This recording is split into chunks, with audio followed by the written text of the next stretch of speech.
Welcome to the Lunchbox and Snack Ideas webinar, which provides inspiration for healthy packed lunches and snacks for school-aged children. This webinar contains general nutrition advice and is correct at the time of recording, so please speak with your medical professional if you've been given specialised dietary advice. My name is Antoinette, and I'm currently working as a public health dietitian in the Belfast Trust. Previously, my experience includes working in both the acute and community settings. And what I'll cover today: top tips for healthier lunchboxes, looking at food groups and lunchbox ideas, top tips for healthier snacks, looking at some snack ideas and what to put in your shopping trolley, and other helpful information, including what to do if the lunchbox comes home full, the Education Authority free lunches, and the Vitamins and Healthy Start scheme. So this webinar doesn't go into a lot of detail about the specific nutritional needs of children, but it provides some tips and helpful advice. For more information, watch these other webinars on the channel. Let's begin with top tips for healthier lunchboxes. A good place to start is the Eatwell guide, which is suitable from about age 5 onwards, but it can be introduced between ages of 2 and 5. It shows how we need to get a healthy balance of the different food groups to get all the different nutrients we need. You can watch our webinar on the Eatwell guide to find out more. So children need a variety of foods from the main food groups to stay healthy, and let's see how we can do this at lunch. Starting with the carbohydrates from the yellow section. These give us energy and fibre. Try to include these in your lunchbox and have some at each meal if you can. You could try having a sandwich, a bagel, wrap or pita, or crackers and cheese, or try some pasta or rice salad. And when choosing bread for children under 2, it's best to mostly have low fibre versions. And for older than 2, try having mostly wholemeal or whole grain varieties. You could try 50-50 styles if they don't like those types. So fruit and veg is the next green section, which provides vitamins, minerals, and fibre. Aim for 5 portions daily. A child-sized portion should be able to fit into the palm of their hand. For example, hearty apples, oranges, and bananas, frozen fruit, fruit salad, some salad in a sandwich, or a bowl of vegetable-based soup in a flask if the child is old enough, some carrot and celery sticks with cream cheese, a small portion or 1 tablespoon of dried fruit like raisins, and a 150 ml glass or carton of fruit juice can be included once a day with the meal. And remember that fresh, frozen, tinned, dried, and juiced all count, and choose tinned in its own juice or water and not in syrup or brine. The next section is dairy and alternatives in blue. So these are needed for healthy bones and teeth. Your child should aim for 3 servings of dairy or alternatives like almond, soya, oat milk, and the yogurt varieties of these daily. So aim to get 1 of these into their lunchbox. For example, a 200 ml carton of milk, cheese in a sandwich or a salad, 2 triangles of spreading cheese with breadsticks or crackers, or a small 120-gram pot of yogurt. And it's important to take care when choosing yogurts, which we'll talk about now. So some flavoured yogurts marketed for kids can have a lot of added sugar in them. All yogurts will have some sugar from milk, and we don't worry as much about this, but it's the extra sugar that's bad. So for example, a popular brand of kids' strawberry and vanilla-free yogurt, that's an 80-gram pot, contains 9 grams of sugar, making it red in the traffic light system. And more than half of that is added or free sugars. So to put that into perspective, children aged 7 to 10 should have no more than 24 grams of free sugars a day, and children aged 4 to 6 should have no more than 19 grams of free sugars a day. Also, the cost of yogurts advertised for kids can be much higher. So for example, this yogurt is on average 43p each, and we compare this to a natural yogurt. This example contains all natural sugar, 4 grams in total, and no added free sugar. This is a supermarket value brand which works out cheaper at around 6p per 80-gram portion. Try buying large tubs of yogurt and spooning this out into smaller containers, as this works out much cheaper than individual cartons. You could even try adding some frozen fruit for a little bit more flavour. This pink section is protein foods, which are important for those growing muscles, and children should try and include some at least 2 meals a day. In your lunchbox, you could have chicken, beef, tuna, or cheese in a sandwich or wrap, a boiled egg, hummus with crackers, beans or pulses in pasta, a trail mix with nuts and seeds, depending on the child's age and their school's nut policy, or peanut butter on a pancake. And remember that it's best not to have too many processed meats like ham, bacon, sausages, and nuggets, as these are high in salt and nitrates are linked with cancer if eaten too much. Keep these to a maximum of twice per week.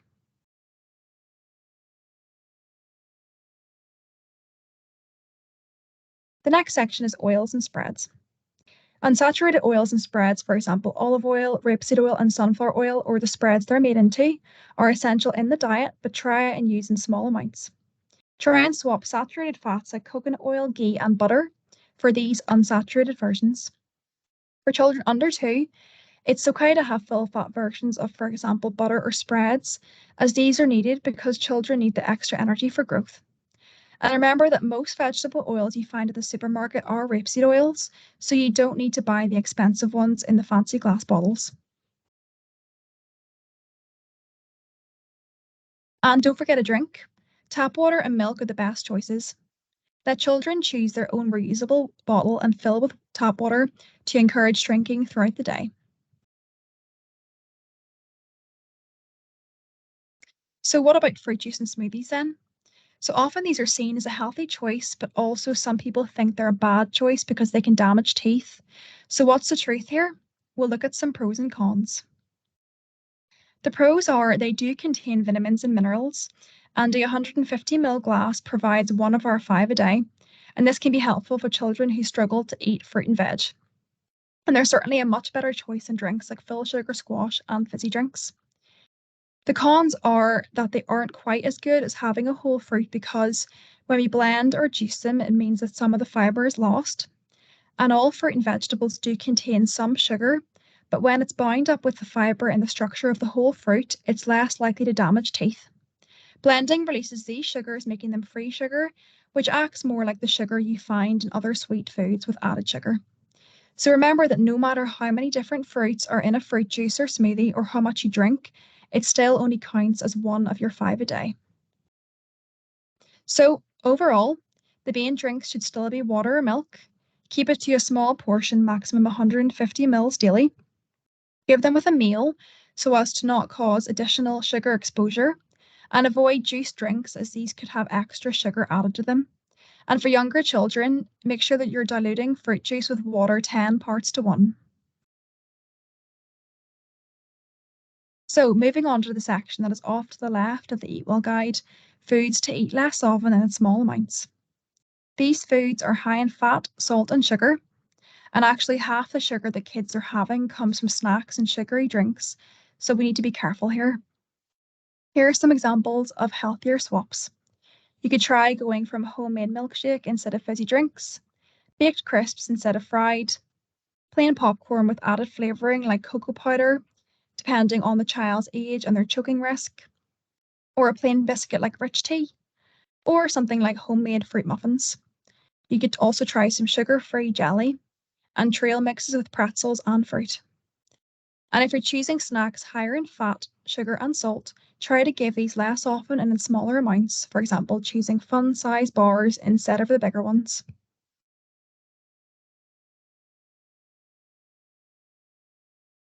And make sure that you're placing snacks and packed lunches in an insulated cool bag or lunchbox and adding an ice pack to reduce the risk of food getting too warm and causing food poisoning.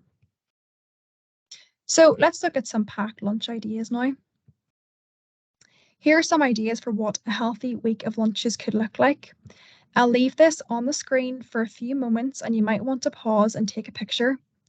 All recipes here are taken from the Better Health website and app and the Safe Food 101 Square Meals, which is a brilliant resource.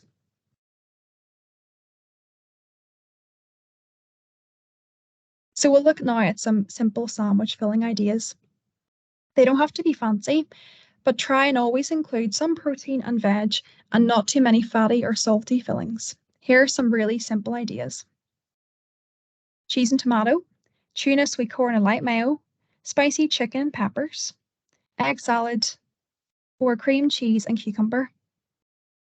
You could also try using different breads or shapes of sandwiches to keep things interesting. And here are some simple pasta salad ideas: salmon and peas, broccoli, tomato and cheese, mixed beans and peppers, chicken and sweet corn, or chicken, tomato, and pesto. So simply mix the ingredients with some cooked pasta and add some light mayo, natural yogurt, cream cheese, or a little vinaigrette. And don't forget to make food and lunchboxes fun, as kids are very visual. Try having a look on the internet for some more inspiration. Or you could even try cutting food into different shapes using cutters, or even try grow your own activities and get the whole family involved. So let's look at some top tips for healthier snacks. Snacks are very important for kids, and they're another way to get extra nutrients in. We need to make sure snacks provided are healthier options, and here are some tips. Try and stick to your routine of regular meals and scheduled healthy snacks. 3 meals and 2 to 3 healthy snacks daily helps provide enough energy and nutrients throughout the day. Routine helps kids form healthier habits, and we can be better prepared. Try making a snack box for the day so you're prepared when asked for a snack, and keep this in the cupboard or fridge. Depending on their age, you can allow a child to select their own snacks from the box, helping them learn about making healthy choices. Pre-prepare fruit and veg for an easy snack, such as fruit salad, fruit kebabs, or raw veg sticks, as these are definitely more appealing and accessible to kids. And encourage tap water and milk to drink during the day rather than juice. Try and keep the high sugar or fat snacks out of sight or closed away in a high cupboard, and limit these kinds of treats in the house. Kids learn so much from us, so role modeling by choosing healthier options can really help. And avoid reinforcing a preference for unhealthier foods by avoiding using them as a reward for good behavior or achievements. Try using non-food rewards like praise, stickers, star charts, or a favorite game instead. So let's look at some snack ideas. When making up snacks, you also want to think about getting a variety of different foods from the Eatwell guide. Try to make snacks mini meals and get a couple of food groups in when you can. Healthy snack ideas include a small sandwich or bagel, cereal and milk, toast and peanut butter, fruit kebab and a glass of milk, crackers and cheese, pancakes and banana, natural yogurt and frozen berries, hummus and veg sticks, cream cheese and breadsticks, trail mix, or a boiled egg and sliced tomato. And for dental health, try to avoid anything sugary between meals, including raisins or fruit juice drinks.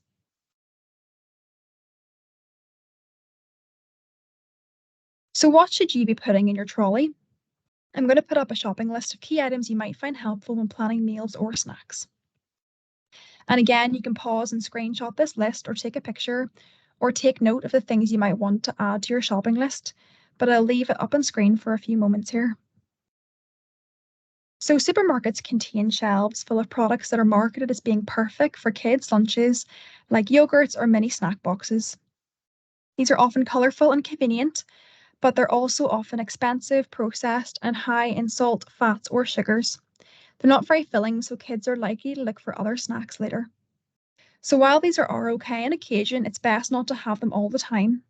And here are some examples of what's really in some popular snacks.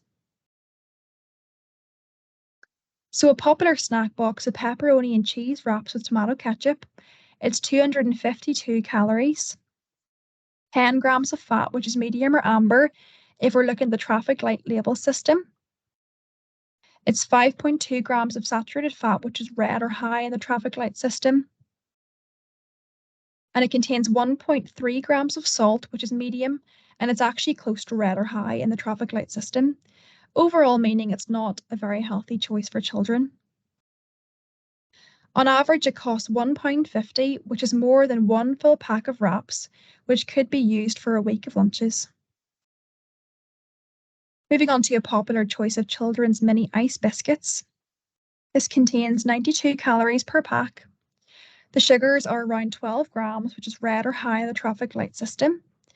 And it costs on average 21p per pack and £1.25 for 6 packs. This could get a couple of portions of fruit instead, or a pack of plain rich tea biscuits.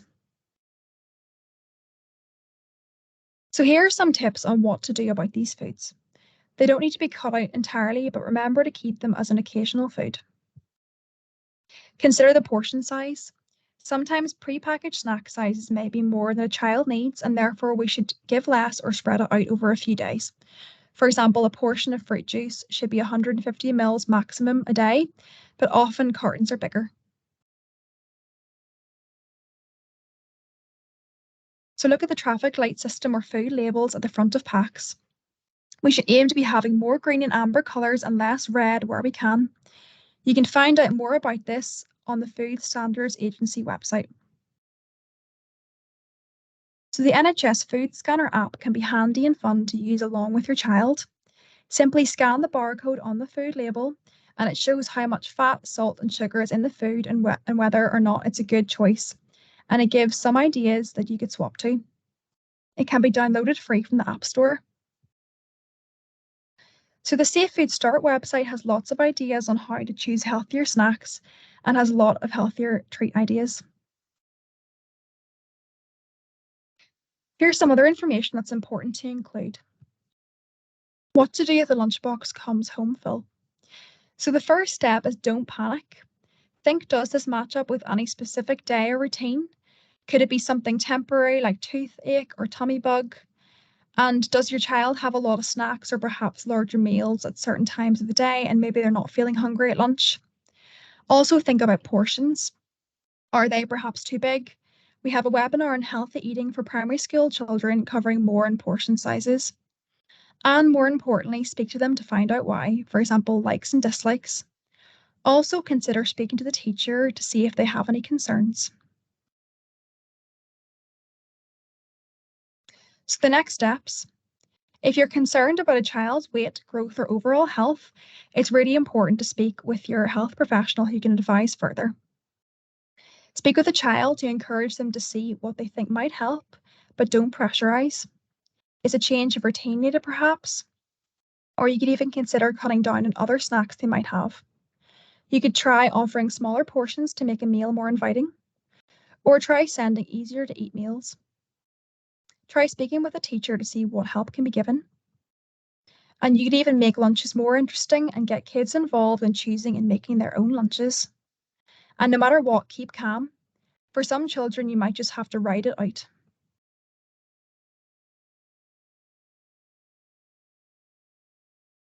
Also, you might want to watch our fussy eating webinar if you think it's just a phase.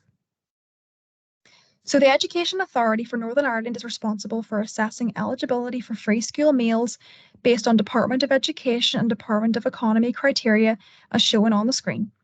You can find out information about your suitability and apply at the Education Authority website. All free school meals provided must meet nutritional standards for school lunches, whether it's a hot or cold lunch. And don't forget about vitamins. Even if your child's eating well, it's recommended that all children from 6 months until age 5 are given vitamin A, C, and D supplements daily. All children over 5 years should take a 10 microgram vitamin D supplement at least in autumn and winter. People who have dark skin or who need to cover their skin or are not outside much need to take a supplement all year round. For any female who's sexually active, a 400 microgram folic acid supplement is needed. Please speak with your pharmacist for more advice.